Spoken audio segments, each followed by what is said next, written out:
અડાજણમાં જનતા red કરવા ગયેલા યુવક પર હુમલો, પોલીસ પર કરાયા આવા ગંભીર આરોપ। સુરત સહિત સમગ્ર રાજ્યમાં દારૂના સેવન અને વેચાણ પર પ્રતિબંધ મૂકવામાં આવ્યું છે। તેમ છતાં દારૂના અડ્ડાઓ ધમધમી રહ્યા છે, જેના પર જનતા રેડ કરવા ગયેલા યુવક પર હુમલો કરવામાં આવ્યો હતો। અડાજણ વિસ્તારમાં આવેલા આવાસમાં ધમધમતા દેશી દારૂના અડ્ડા પર ગયેલા યુવક પર હુમલો થતાં તેને સારવાર માટે સિવિલ હોસ્પિટલમાં ખસેડવામાં આવ્યો હતો। ફરિયાદ છતાં કાર્યવાહી નહીં। અડાજણમાં જનતા રેડ કરવા પહોંચેલા જયેશ ગુજર પર જીવલેણ હુમલો થયો હતો। જયેશ અને તેની ટીમ દ્વારા અડાજણ વિસ્તારમાં સૌરવ પોલીસ ચોકીની બાજુમાં આવેલા આવાસમાં ફ્લેવર્ડવાળા દેશી દારૂ વેચવામાં આવતો હોવાથી અવારનવાર ફરિયાદ કરવામાં આવતી હતી। તેમ છતાં કોઈ કાર્યવાહી ન થતાં જનતા રેડ કરવામાં આવી હતી।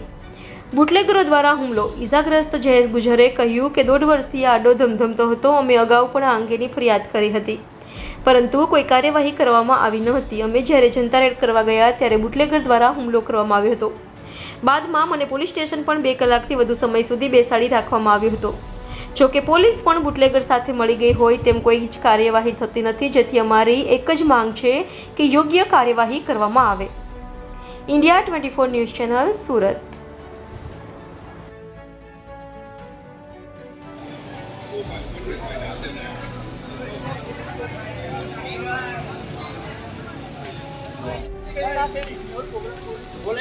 पंकज विवेक कहाँ है? विवेक ने वीडियो पकड़ फोन पकड़। हाँ तुम्हें जो अडाजन पुलिस स्टेशन में पीआई वो भाई बताओ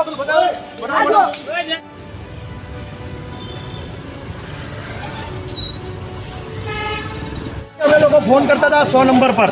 આખરમાં પોલીસવાળાઓનો આ અડાજણ પોલીસ સ્ટેશનના પોલીસવાળાઓનો જે કરતૂબો હતો ને એ મનસૂબો આજે અહીંયા પૂરો થયો। આ તમે જોવો છો કે લાઈવમાં આ પત્રકારોની સામે કેવી રીતના ઝૂંપડા અહીંયા કેટલા હતા, કેટલો માલ હતો, હટાવી દીધો।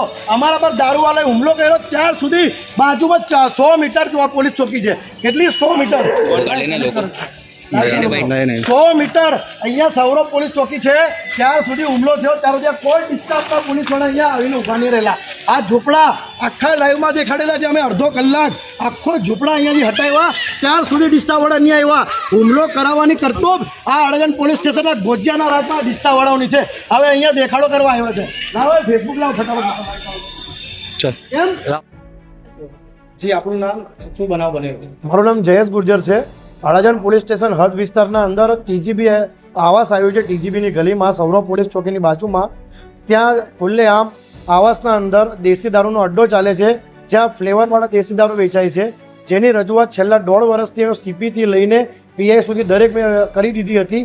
તે છતાં કોઈપણ પ્રકારની કાર્યવાહી ન થતાં આજે અમે લોકો જનતા દ્વારા ફેસબુકનો લાઈવ દ્વારા જનતા રેડ કરવામાં આવી, જ્યાં અનિલ રાઠોડ જે બુટલેગર મેન છે એના દ્વારા અને પિન્ટુ કાડિયો નામનો વ્યક્તિ દ્વારા મારા પર જીવલેણ હુમલો કરવામાં આવ્યો છે। લાકડાના ફટકા અને સળિયા અને પથ્થરો દ્વારા મારા પર હુમલો કરવામાં આવ્યો છે। જ્યારે હું પોલીસ સ્ટેશન મને લઈ ગયા તો 2 કલાક સુધી મારી બ્લીડિંગ ચાલતી હતી અને મને સંજય ભરવાડ નામના કેશિયરે અંદર અડાજણ પોલીસ સ્ટેશનમાં જે એને અને ઇન્દ્રજીત નામના પોલીસ નો વ્યક્તિ છે ડિસ્ટાફમાં, એ બંને રૂમમાં બંધ કરીને વાગેલા પર સ્ટેચીસ મારા વધારી દીધા। 2 મુક્કા મારા મોઢા પર મારી દીધા છે એ લોકોએ। તમે ક્યાં આવ્યા છે? શું માંગ છે?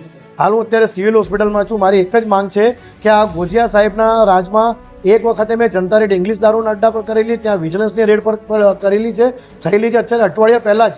અને સાથે સાથે આજે આટલા મોટા જથ્થામાં મેં જે પ્રમાણમાં જથ્થો બતાવ્યો છે તે છતાં પણ આવા ગોજિયા જેવા અધિકારી પર કોઈ કાર્યવાહી નથી થતી। એમને સસ્પેન્ડ કરવામાં આવે। જે ડિસ્ટાફવાળાએ મારા સાથે આ રીતના અભદ્ર વર્તાવ કરીને મને માર માર્યો છે એના પર સાથે સાથે આ બુટલેગરો પર કાર્યવાહી કરવામાં આવે અને મને ન્યાય આપવામાં આવે।